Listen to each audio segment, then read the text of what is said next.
Hello, my name is Amy Pence-Brown, and I'm a fat feminist mother, writer, artist, body image activist based in Boise, Idaho, and leader of the Boise Rad Fat Collective.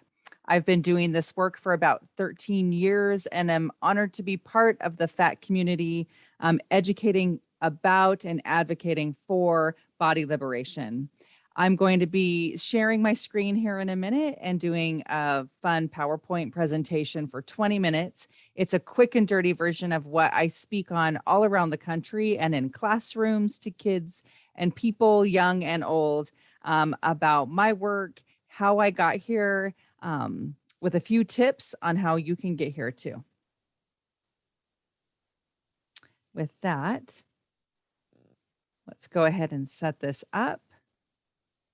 You can find me on all sorts of social media. I love using social media as a tool in the revolution.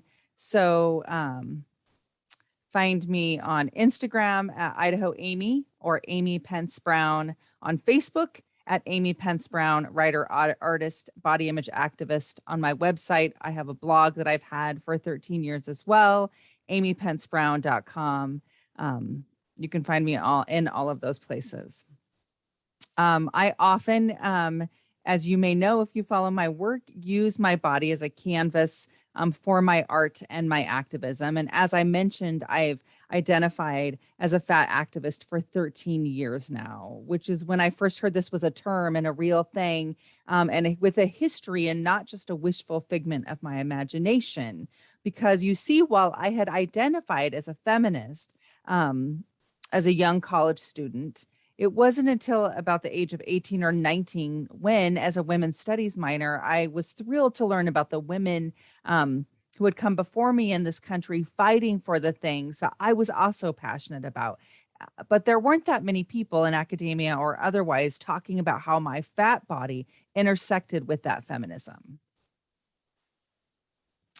Like most American women, my dissatisfaction with my body and eventually our consumerist culture that feeds off selling us shame started at an early age. I was a chubby kid, as you can see here, turned curvy teenager, and I identified as plus size about the age of 18 or 16 and only 150 pounds, which is wild, right?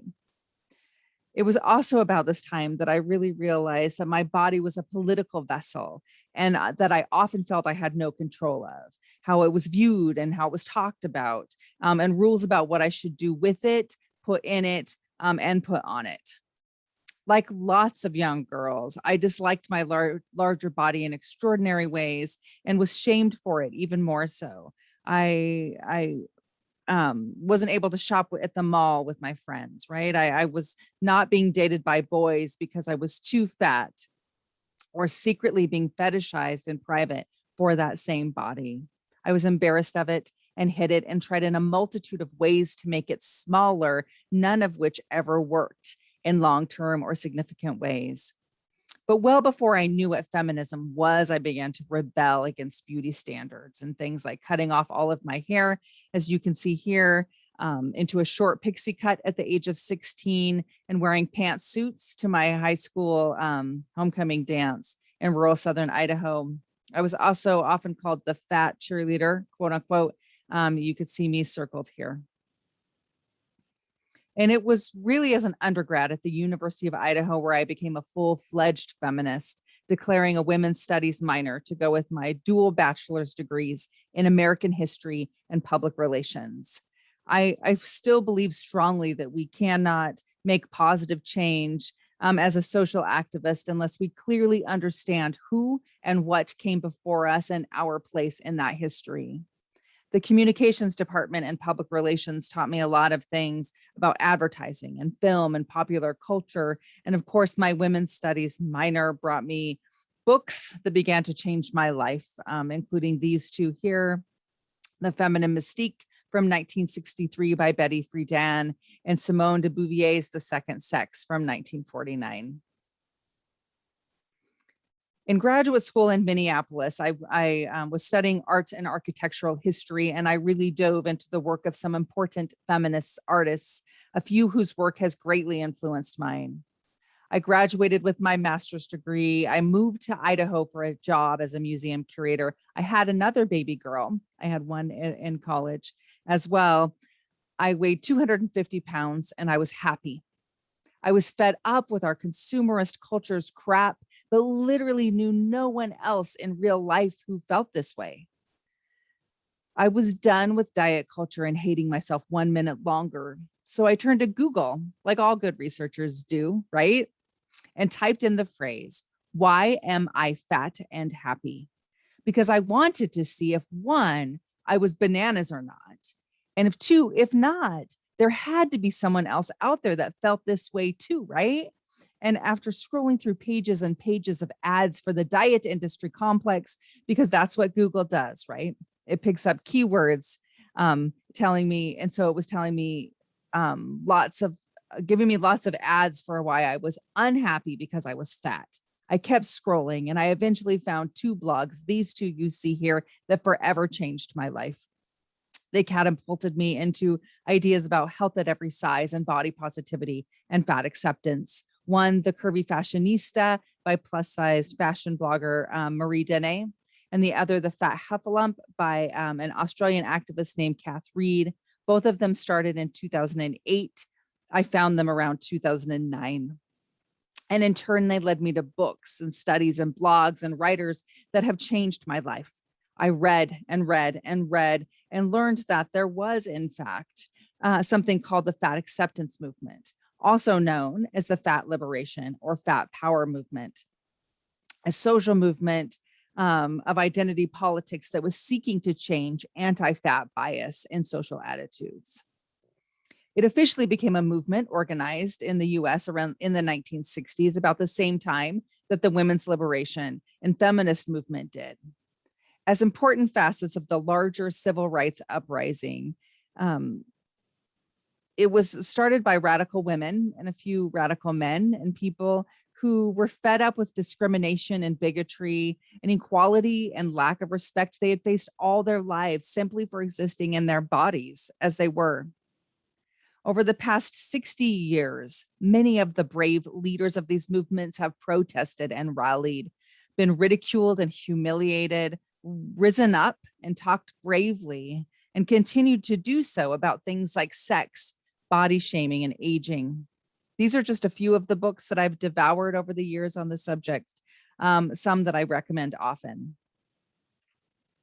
For 3 years, I immersed myself in that education, and it started showing up more and more in my art, in my writing, on my Facebook wall, and coming out of my mouth. While I often use my body as a canvas for my activism and art, my two-dimensional work, some seen here, often blurs the boundaries between fine art and craft.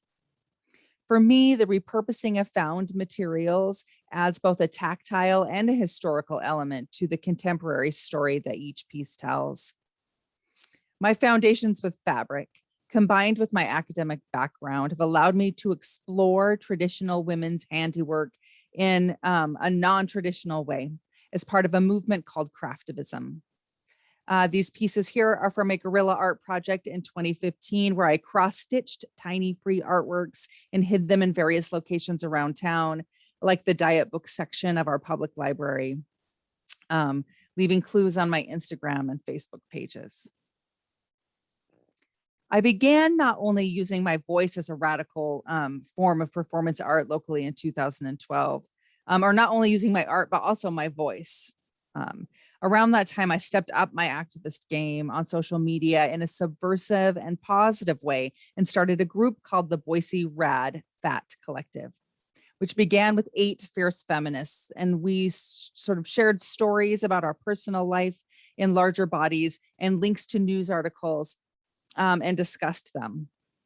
We still do so in the Boise Rad Fat Collective now, 8 years later, but now with 3,500 members from all over the world of all sizes, genders, nationalities, sexualities. The guidelines are simple and remain today. No body shaming posts about people of any size, check your privilege before posting, keep it positive and not negative. We see enough of that in our news feeds.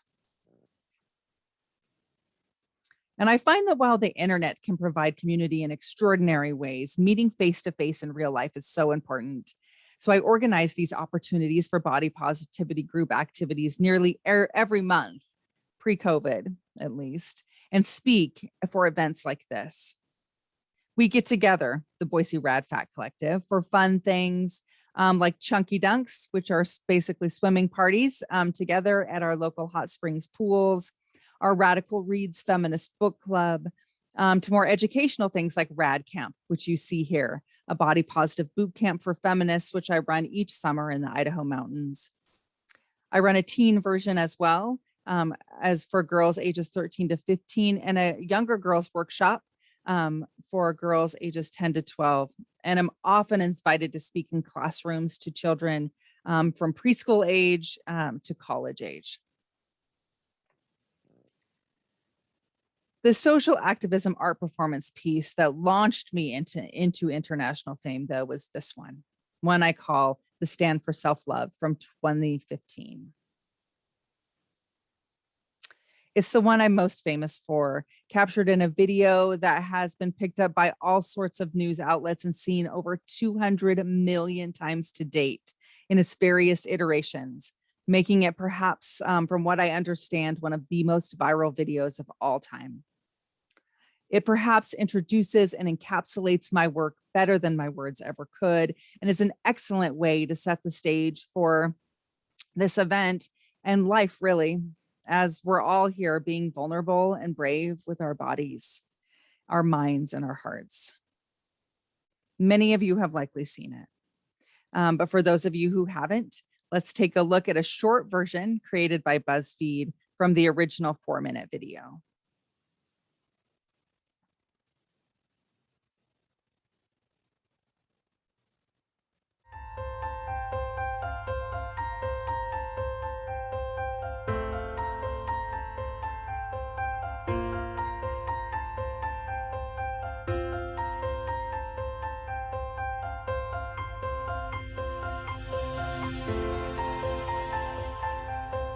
Oh, they can't even see.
For me, wearing a bathing suit in public isn't that brave anymore. Something else I wore that day did make me feel brave, though. That black blindfold was laden with meaning, and putting that on felt courageous. To me, the blindfold represented many things. First, it made me even more vulnerable than I already was. Second, by obscuring my face, it made me more anonymous so that the viewer could look at my body and see in it their body, anybody, and everybody. And lastly, the black blindfold represented the way that TV and print media have often used black bars to cover the faces of fat or marginalized people, taking away their humanity by showcasing them as nothing more than a body to be made fun of and reviled. The most important things about this performance, though, are the ones that you can't see. The stories of struggle. The dad who stood in front of me with his 2 young sons knelt down to tell them, "This is what a beautiful woman looks like." Thin women who are embarrassed by their small breasts. Old women who know life moves too preciously fast to hate themselves any longer, Teenaged girls who ran up to me afterward as I was walking down a side street to tell me I'm an inspiration and a role model. And the 20-something man who stood behind me and whispered, "The effects of what you are doing here are far reaching. It's absolutely amazing. The power of this moment will go on in ways you never thought possible. You are changing more lives than you know." And within 48 hours, I got my first phone call from USA Today. My story has been covered by the likes of CNN, Cosmopolitan, Bustle, People Magazine, USA Today, Time, Inside Edition, Dr. Oz, and The Today Show, NPR, celebrities like Alanis Morissette, Amanda Palmer, Zoe Deschanel, Kevin Bacon, which you can see here, The Huffington Post, Upworthy, MSN, BuzzFeed. And yes, I took photos of the calls from the news stations on my landline because I couldn't believe my eyes. Thousands of messages have come to me in my inbox, my Facebook wall, and otherwise, telling me what I did in that video has struck them at their core, has pulled at body hatred and shame so ingrained and personal that many have been shocked by their own tears when watching my stand for self-love, including inspiring armies of women in Black bikinis and men rising up all over the world to stand strong for self-love. I've been notified of nearly 30 stands for self-love all over the world since mine. And here are just a few: from South Korea to Spain, to Germany, to Canada, to New York, South America, to Oregon. The body positivity movement has been making extraordinary gains and has, in many ways, made radical body acceptance accessible to people of all sizes and places in life. It's also made it more acceptable to the media and done less important things, like feature the first curvy model on the cover of Sports Illustrated magazine, and more important things, like getting the American Pediatrics Association to fund more research on BMI and officially change their recommendations about talking to children about the importance of weight.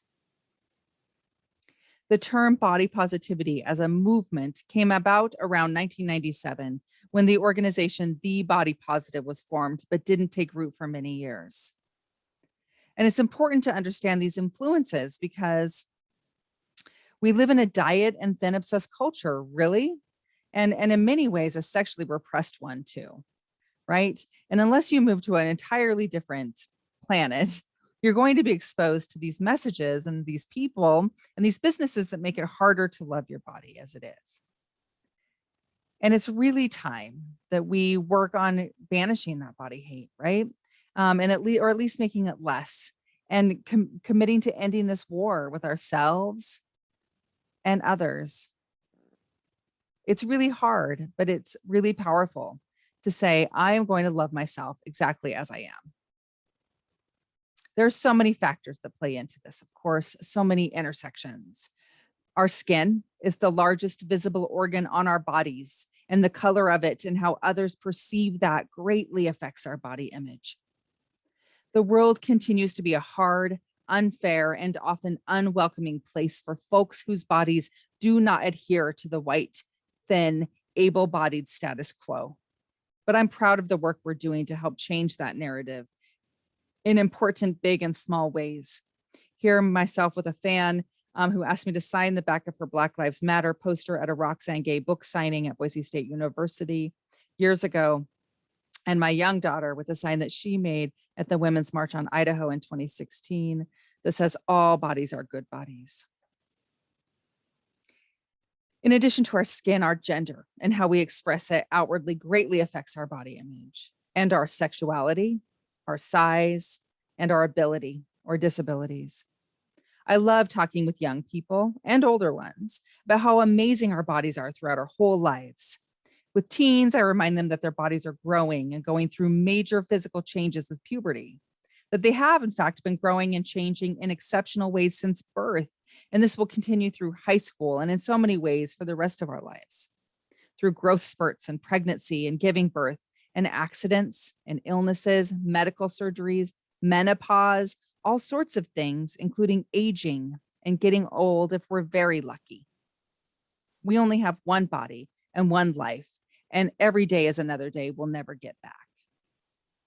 Are you living the type of life that you want and taking up your rightful space for the greater good? Or are you letting negative body image take up too much space in your mind and hold you back?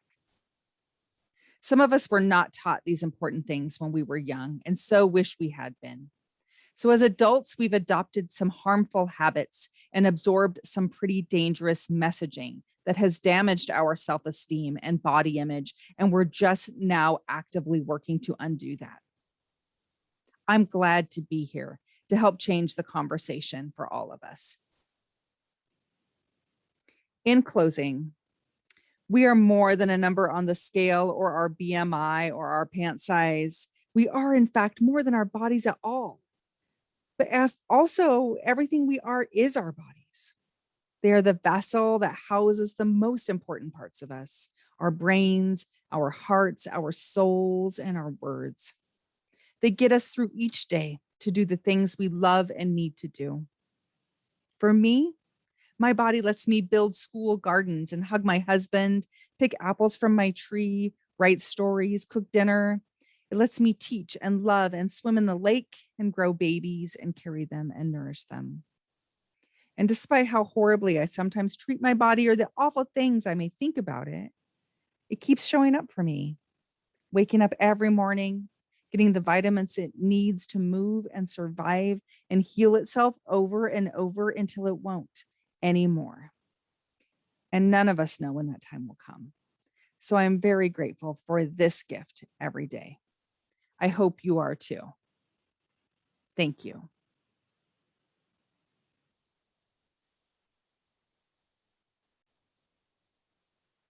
Thank you so much for inviting me to be part of this special conference and much needed conversation.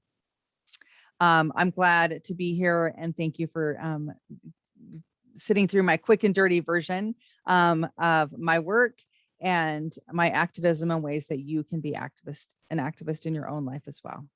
Again, I'm Amy Pence-Brown, writer, artist, body image activist, and feminist mother in rural conservative America.